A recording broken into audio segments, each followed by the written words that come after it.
सकते हैं। चलिए दोस्तों, बात करते हैं इन्वेस्टमेंट के अमाउंट के बारे में। यहाँ पे आप देख सकते हैं 5,25,000 रुपये का इन्वेस्टमेंट है। करंट वैल्यू की बात करें तो 6,05,000 रुपये का अमाउंट अभी बन चुका है।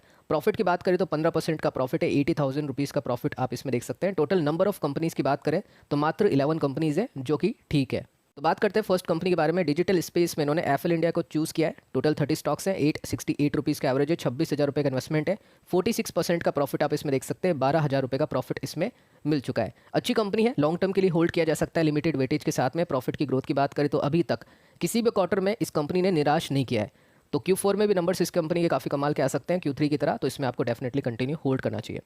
इसके बाद में बात करते हैं नेक्स्ट कंपनी के बारे में। बैंकिंग फाइनेंस NBFC में यहाँ पे इन्होंने बजाज फाइनेंस को चूज़ किया। 11 स्टॉक्स इनके पास में है, 6233 रुपये का एवरेज है, 68,000 रुपीज़ का इन्वेस्टमेंट यहाँ पे हो चुका है और 17% का प्रॉफिट आप इसमें देख सकते हैं। तो मार्च 2020 से अगर आपने इन्वेस्टमेंट स्टार्ट किया था, वहाँ पे अगर आपने इस कंपनी को खरीदा होता, इन्वेस्टमेंट किया होता, तो आज पोर्टफोलियो की जो स्थिति होती वो कुछ और होती। तो ऐसी कंपनीज़ में डेफिनेटली आपको थोड़ा सा और एलोकेशन देना चाहिए अगर आप 30,000 रुपीज़ पर मंथ SIP करना चाहते हैं, और ऐसी कंपनीज़ को डेफिनेटली लॉन्ग टर्म के लिए होल्ड करना चाहिए।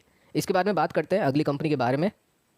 एसेट मैनेजमेंट सेक्टर से कैम्स इन्होंने चूज़ किया है। टोटल 14 स्टॉक्स हैं, 2820 रुपीज़ का, यानी 2820 रुपये का एवरेज है, 40,000 रुपये का इन्वेस्टमेंट है, 9% का लॉस इसमें अभी इनको देखने को मिलता है। कैम्स भी अच्छी कंपनी है, फंडामेंटली ठीक है, और प्रॉफिट की ग्रोथ के हिसाब से बात करें तो वो भी काफ़ी शानदार है। प्लस टेक्निकल्स अभी नेगेटिव में है।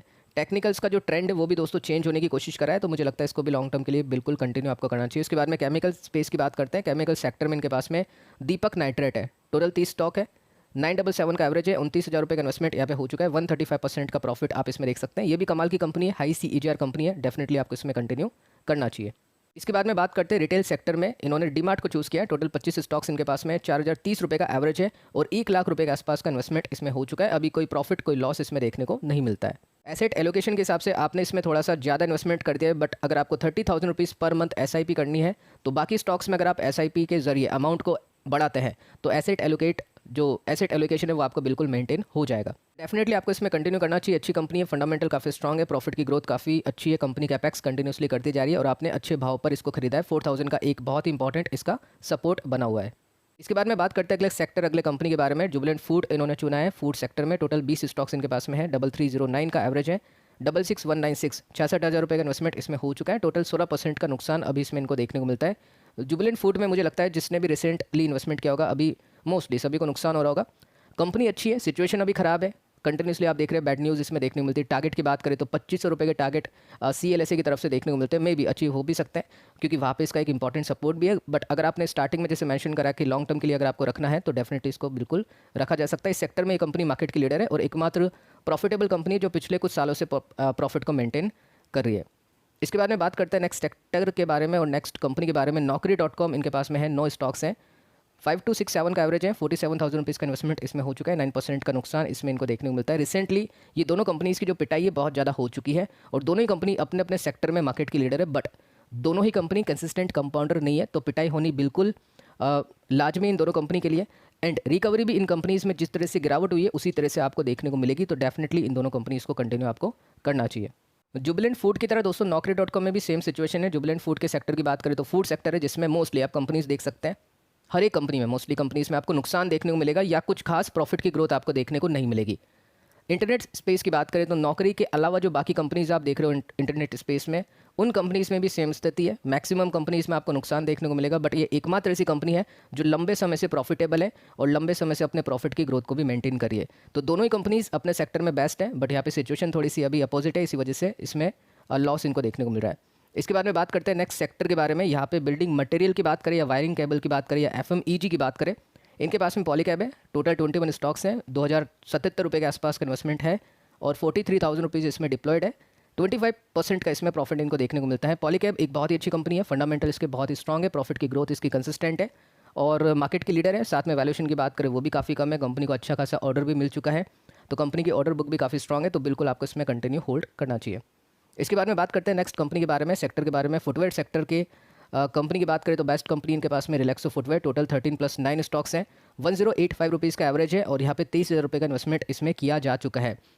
मार्च 2020 से आपने स्टार्टिंग में मेंशन किया है, बट मैक्सिमम जो भी कंपनीज आपने खरीदी है वो रिसेंटली खरीदी है, तो ये भी अच्छी कंपनी है, डेफिनेटली इसको कंटिन्यू करिए। अच्छे भाव पर आपने खरीदा है, ये बहुत अच्छी बात है। 4% का प्रॉफिट अब इनको देखने को मिलता है और ये भी कंपनी मार्केट की लीडर है।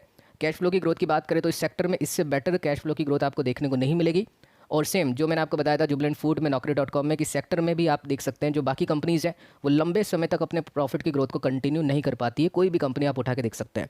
और इस कंपनी की बात करें तो इस कंपनी में एक भी बार नुकसान देखने को नहीं मिला है जब से 10-20 साल का आप डेटा उठा के देख सकते हैं। और बाकी कंपनीज़ में आपको 1-2 बार कभी ना कभी घाटा देखने को मिलेगा ही मिलेगा। इसके बाद में बात करते हैं नेक्स्ट कंपनी के बारे में। एसबीआई कार्ड्स इनके पास में टोटल 70 स्टॉक्स है, 917 रुपीज़ का एवरेज है, 64,000 रुपीज़ का इन्वेस्टमेंट इसमें हो चुका है। तो थोड़ा सा ज़्यादा इन्वेस्टमेंट इसमें भी हो चुका है क्योंकि बजाज में आपने अच्छा खासा इन्वेस्टमेंट कर दिया और इसमें भी आपने अच्छा खासा इन्वेस्टमेंट कर दिया है। तो कंटिन्यू होल्ड इसमें करना चाहिए, एडिंग इसमें फिलहाल नहीं करनी चाहिए। जब भी आपका वो पोर्टफोलियो का जो ओवरऑल जो साइज है वो बड़ा होगा तो एसेट एलोकेशन आपका मेंटेन हो जाएगा, तो इसमें कंटिन्यू होल्ड आपको करना चाहिए।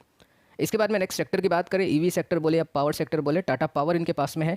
टोटल 160 स्टॉक्स हैं, 102 रुपये का एवरेज है, 16450 16,000 रुपये का छोटा सा इन्वेस्टमेंट है, 165% के मैसिव प्रॉफिट है। बिल्कुल इसको कंटिन्यू आपको करना चाहिए अगर आपको रिस्क लेना है लिमिटेड वेटेज के साथ में। आज इसके ऊपर हमने डिटेल में भी डिस्कस किया इन्वेस्ट इन भारत के चैनल पर कि फंडामेंटल कुछ खास इंप्रेसिव देखने को नहीं मिल रहे हैं, बट यहाँ पे इस कंपनी के पास में ऑर्डर बहुत अच्छी तरह से आ रहे हैं। ब्लैक रॉक का इन्वेस्टमेंट यहाँ पे हो रहा है, न्यूज़ काफ़ी अच्छी आ रही है, तो इसी वजह से स्टॉक के प्राइस में कंटिन्यूसली तेजी हमको देखने को मिलती है। तो ऐसे न्यूज़ को देखकर कभी भी इन्वेस्टमेंट नहीं करना होता है, होल्ड करना होता है। इन्वेस्टमेंट जब करना होता है जब स्टॉक के अंदर नेगेटिव सेंटीमेंट हो, स्टॉक अपने सपोर्ट के आसपास अवेलेबल हो।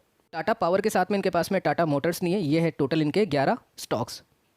तो मेरे हिसाब से अच्छा पोर्टफोलियो। एक तो इस पोर्टफोलियो में आपको टेंशन काफ़ी कम होगी क्योंकि कंपनी आपने काफ़ी सॉलिड चुनी है। सेकंड, जो रफ्तार होगी प्रॉफिट को ग्रो करने की, पोर्टफोलियो को ग्रो करने की, वो भी काफ़ी अच्छी होगी क्योंकि मैक्सिमम कंपनीज आपके पास में हाई CAGR कंपनीज है जिनमें रिटर्न्स बहुत ही कमाल के निकलते हैं। सेकंड, टेंशन लेने वाली बात इसलिए नहीं है क्योंकि आपने सेक्टर को भी अच्छी तरह से डाइवर्सिफाई कर रखा है। जैसे पिछले पोर्टफोलियो में हमने बात की थी, एक काफ़ी अच्छा पोर्टफोलियो था, हाई रिस्क की हाई रिवॉर्डिंग पोर्टफोलियो था। अगर आपने देखा नहीं तो उसको भी देख लेना। उसके अंदर क्या था कि केमिकल के अंदर बहुत ज़्यादा एलोकेशन दे रखा था। तो ऐसे करके आपने बिल्कुल सही किया है कि बाकी सेक्टर्स में अच्छा अच्छा पैसा डिप्लॉय कर दिया, जिससे कभी 1-2 सेक्टर नहीं चले तो बाकी आपका पोर्टफोलियो कंटिन्यूसली ग्रो करता रहेगा। इसके अलावा यही कहना चाहूँगा कि 30,000 रुपीज़ आपको पर मंथ इन्वेस्टमेंट करना है तो बाकी सेक्टर की जो ग्रोइंग कंपनीज है जिनमें CAGR अच्छे निकलते हैं, जो कंपनी या तो मार्केट की लीडर है, जिनका कॉर्पोरेट गवर्नेंस काफ़ी अच्छा है, जिन कंपनीज के ऊपर कन्विक्शन होता है, उन कंपनीज में एलोकेशन बनाइए। जैसे IT सेक्टर में आपके पास में नहीं है तो TCS अगर आपको चुननी है, रिस्क कम लेना है। अगर आपको वॉलेटिलिटी से कोई ऐतराज नहीं है तो मिड कैप IT के ऊपर थोड़ा सा जोड़ दीजिएगा, उनमें काफ़ी सारी कंपनीज है, उनके भाव भी अभी काफ़ी अच्छे अवेलेबल है तो उनमें फोकस कर सकते हैं। ज्वेलरी स्पेस आपके पास में नहीं है तो उसकी जो कुछ कंपनीज है उनके ऊपर आप चाहे तो ध्यान दे सकते हैं। मतलब कुल मिला के काफ़ी सारे सेक्टर से जो ऐड किए जा सकते हैं अगर आपका अमाउंट ये वाला बढ़ता है तो।